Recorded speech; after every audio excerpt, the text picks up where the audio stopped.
V is one of the best written, most complex, most interesting, and most tragic character in the entirety of Murder Drones. Her arc is defined by her relationship with N, and her learning to respect him is the defining characteristic of her development. Intermission is a fan episode of Murder Drones, which many people hail as the best episode for V's character.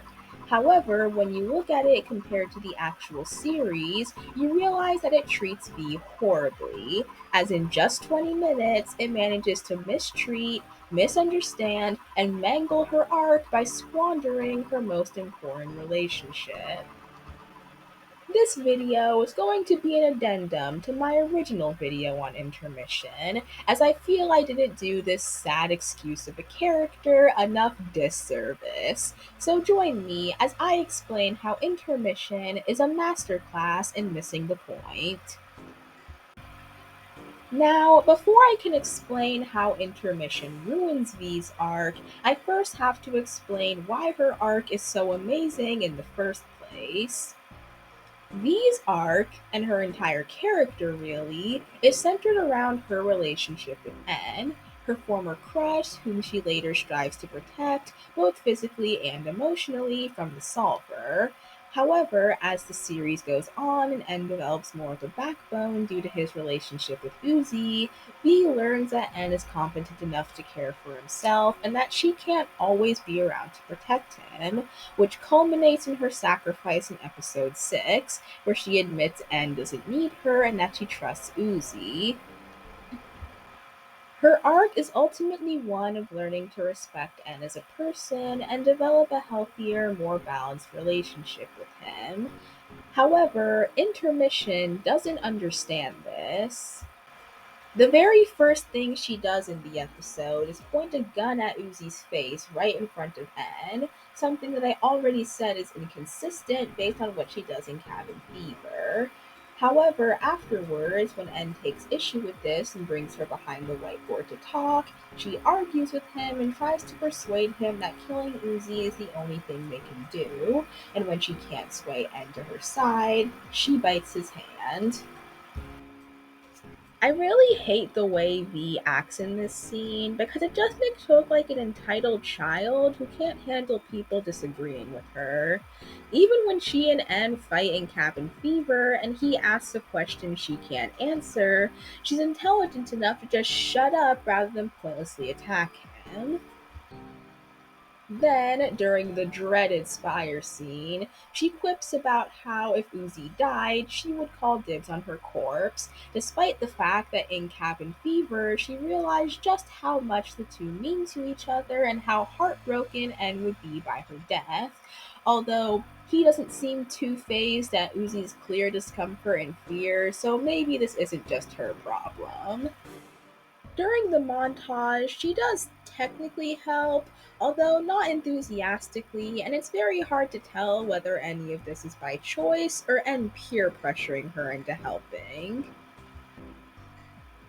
Then, when Uzi goes crazy for literally no reason, she intimidates N into going along with her plan, barely bothering to explain her thought process and going, "Just trust me, bro," despite the fact he has no other reason to trust her. Although he goes along with it anyway because his backbone is weaker than a twig.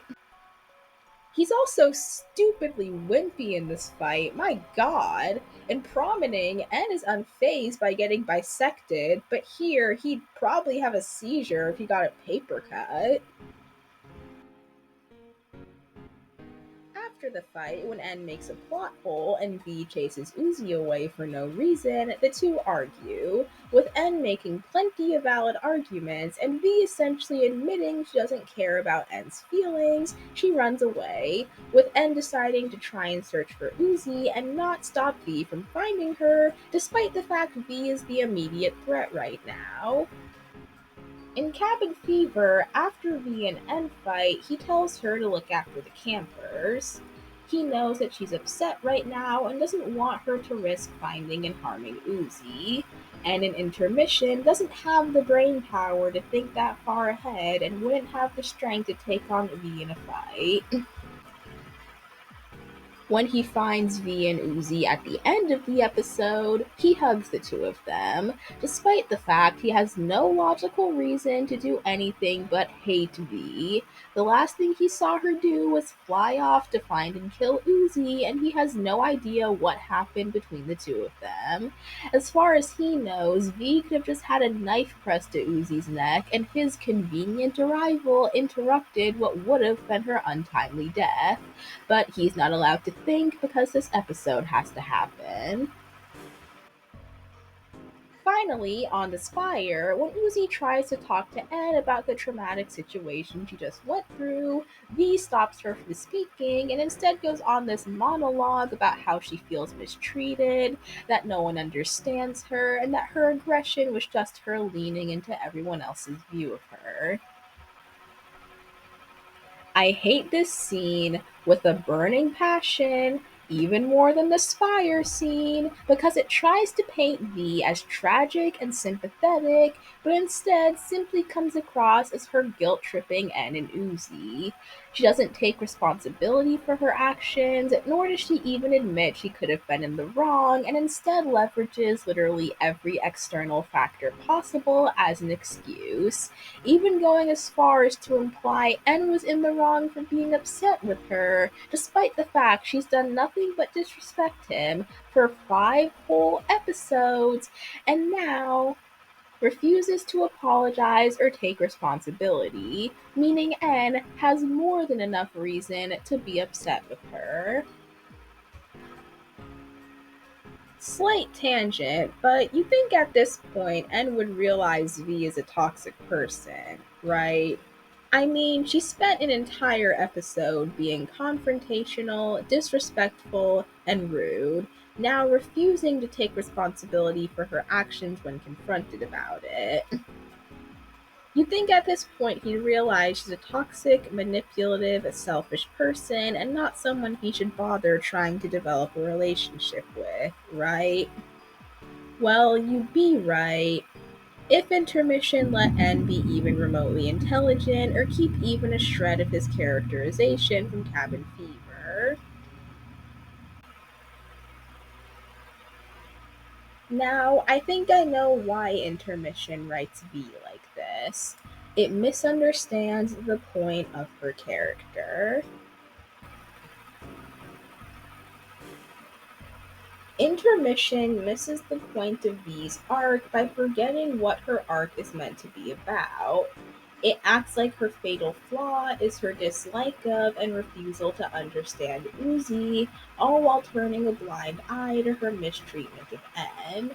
Never once does it call her out on or have her suffer any consequences for her behavior, instead letting her go the entire episode without once being faced with the reality that her treatment of him is wrong.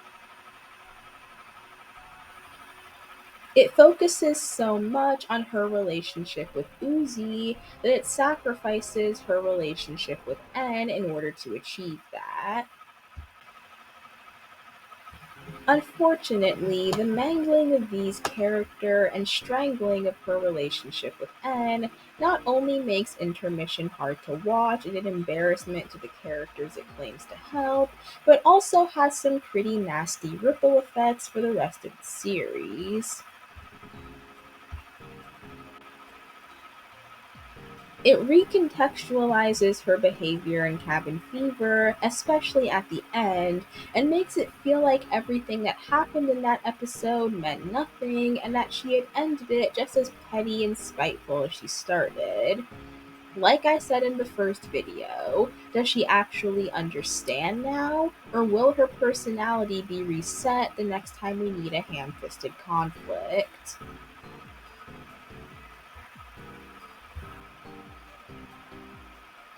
Intermission is not very good. I already went over why in my original video, but in a nutshell, what I consider to be the biggest problem with Intermission is how it handles the characters. It mangles all of them, making them out to be more like bad actors with even worse direction than slightly believable individuals, ruining everything the series set up in exchange for creating a barely canon compliant fan fiction that people eat up just because it validates their headcanons. Anyway, that's all from me. Thank you for watching. Hate mail goes in the comments, and I'll see you all next time.